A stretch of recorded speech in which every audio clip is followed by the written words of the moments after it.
Assalamualaikum warahmatullahi wabarakatuh. Perkenalkan, nama saya Nabil Zulkifli Pranaya, eh, NPM 2510357. Nah, pada kesempatan kali ini saya akan mempresentasikan tentang apa yang saya dapat atau yang saya pelajari selama 1 semester belajar Pancasila di Universitas Pasundan bersama Pak Subelo. Nah, yang pertama itu saya mempelajari bahwa eh, tujuan pendidikan Pancasila itu bertujuan untuk membentuk karakter anak muda bangsa yang berlandaskan 5 sila untuk menciptakan generasi yang beriman, bertakwa, dan juga nasionalis. Nah, landasannya ada pada Undang-Undang Dasar 1945 dengan tujuan mencegah radikalisme serta memperkuat persatuan di tengah globalisasi. Kita lanjut ke yang kedua, ada Pancasila dalam konteks perjuangan Indonesia dan sedikit sejarah bangsa dan sejarahnya. Pancasila lahir dari perjuangan kemerdekaan ya, yang dirumuskan oleh Soekarno pada tanggal 1 Juni 1945 dalam sidang BPUPKI sebagai rumusan dasar negara. Ia menyatukan berbagai kelompok dalam Sumpah Pemuda dan Piagam Jakarta untuk menjadi simbol perlawanan kolonialisme serta sebagai perekat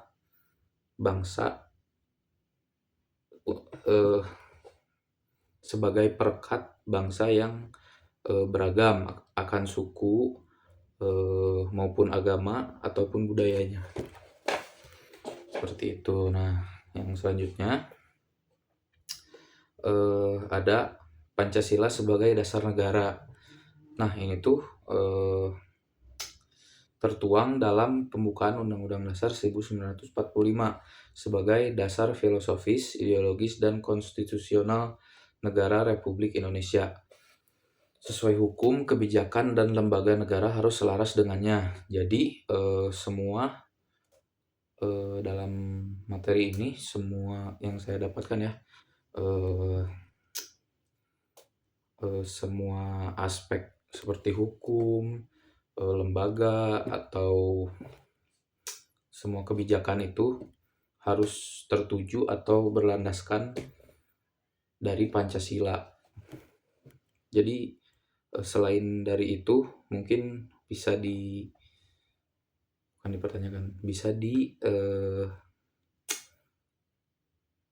bisa disimpulkan bahwa itu tidak sejalan dengan Pancasila, karena semua kebijakan, hukum, ataupun lembaga itu harus selaras atau dasarnya itu harus didasari pada Pancasila. Nah, seperti itu. Lalu selanjutnya ada Pancasila sebagai sistem filsafat. Pancasila itu merupakan filsafat terbuka yang dinamis, berbasis ketuhanan, kemanusiaan, persatuan, kerakyatan, dan juga keadilan sosial. Dia berbeda dari ideologi yang kaku karena dapat beradaptasi dengan perkembangan zaman sambil mempertahankan nilai luhur bangsa. Nah, selanjutnya ada Pancasila sebagai sistem etika. Pancasila berfungsi sebagai etika berbangsa yang menekankan musyawarah, toleransi, dan keadilan untuk mencegah konflik sosial.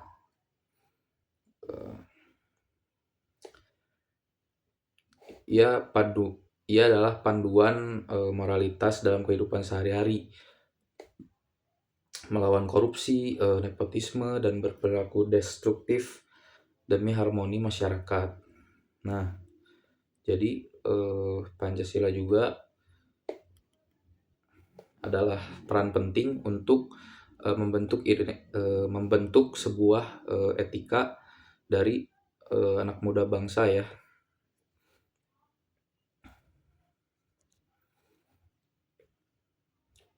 Yang selanjutnya, Pancasila sebagai konteks ketatanegaraan Republik Indonesia.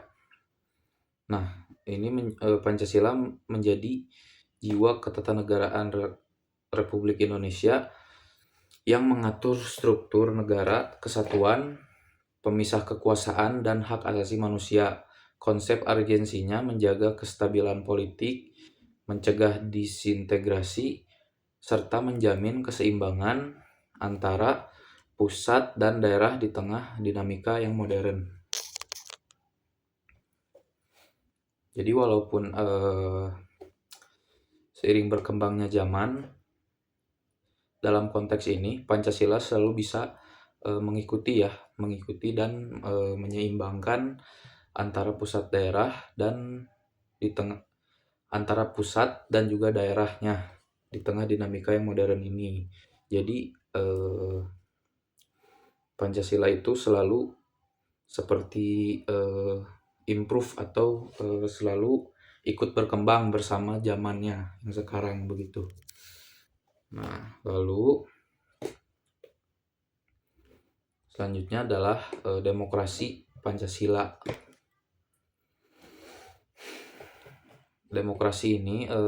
Demokrasi Pancasila ini menggabungkan musyawarah untuk mufakat dengan contohnya pemilihan umum dan juga menekankan gotong royong, keadilan sosial, dan juga hak asasi manusia yang berbasis nilai luhur bangsa.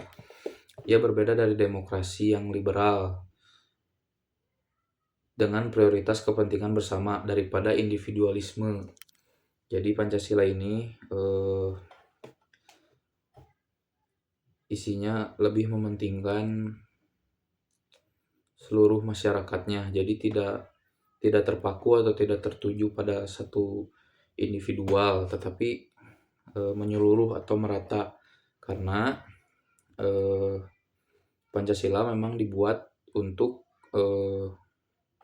seperti yang tadi ya, menyatukan keberagaman yang ada di Indonesia, termasuk suku, agama maupun budayanya. Nah, selanjutnya adalah etika dan moralitas dalam kehidupan berbangsa dan bernegara. Etika Pancasila itu menuntun moralitas bernegara melalui sila-sila yang melarang eksploitasi, diskriminasi, dan kekerasan. Ia membentuk sikap bertanggung jawab, integritas pemimpin, dan kerukunan antar warga untuk kemajuan bangsa yang berkelanjutan. Nah, jadi Pancasila sendiri tidak mengajarkan untuk kita seperti diskriminasi, karena pada masing-masing silanya itu mengajarkan tentang kebaikan dan juga etika, pesan moralnya juga ada gitu. Jadi setiap sila-sila yang dimiliki oleh Pancasila itu sangat sulit atau mungkin tidak bisa ya untuk diubah, karena isinya tuh mengajarkan tentang semua aspek kebaikan tuh ada pada isi dari masing-masing sila itu. Nah, selanjutnya adalah Pancasila sebagai dasar pendidikan multikultural. Pancasila mendasari pendidikan multikultural dengan menanamkan toleransi, Bhinneka Tunggal Ika, dan penghargaan terhadap keberagaman etnis serta agama. Ia mencegah konflik horizontal dan membangun nasionalisme inklusif di tengah masyarakat majemuk Indonesia.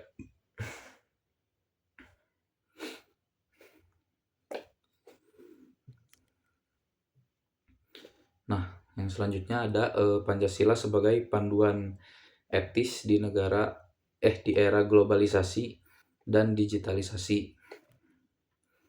Di era ini, Pancasila etis melawan hoax, privasi digital, dan budaya konsumtif melalui nilai persatuan dan keadilan.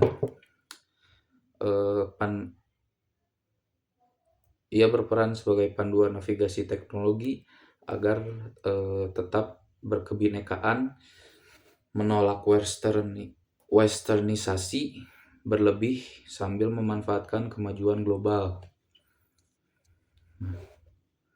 Lalu yang terakhir ada Pancasila sebagai dasar nilai yang mengembangkan ilmu pengetahuan.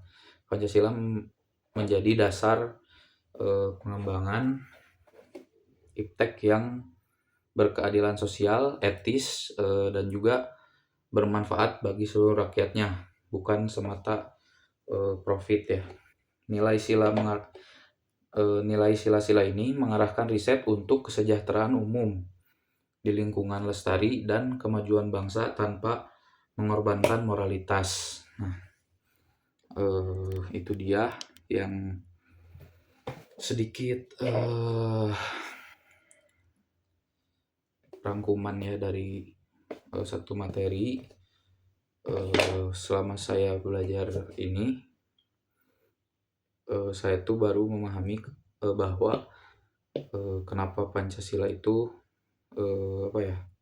sangat penting sekali adanya di negara ini ya. Dan juga saya bisa memandang Pancasila dari sudut pandang yang lain gitu. Seperti kenapa Pancasila itu tidak bisa diubah gitu kan. Atau Pancasila itu kenapa banyak sekali orang yang rela berkorban demi Pancasila. Nah, salah satunya itu ya. Mungkin cukup sekian dari saya.